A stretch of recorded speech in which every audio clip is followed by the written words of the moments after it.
আমি এখন যে মন্দিরটার সামনে দাঁড়ানো, প্রচুর প্রচুর বানর, হনুমান আসলে, যে প্রচুর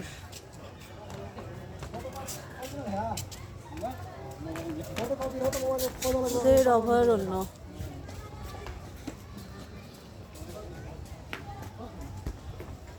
আমার খুব শখ হয়েছে যে কোনো একজন যদি এসে দাঁড়ায় ওর সাথে সেলফি তুলবো। Come on.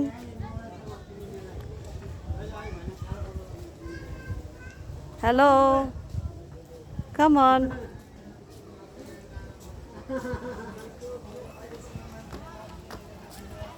জিব্রান আর বিজু গেছে ওই ওপরে, আমার আর শরীরে কুলালো না যাওয়ার, আমার খুব টায়ার্ড লাগতেছে। ওই যে জিব্রান ওখানে যেয়ে বসে আছে।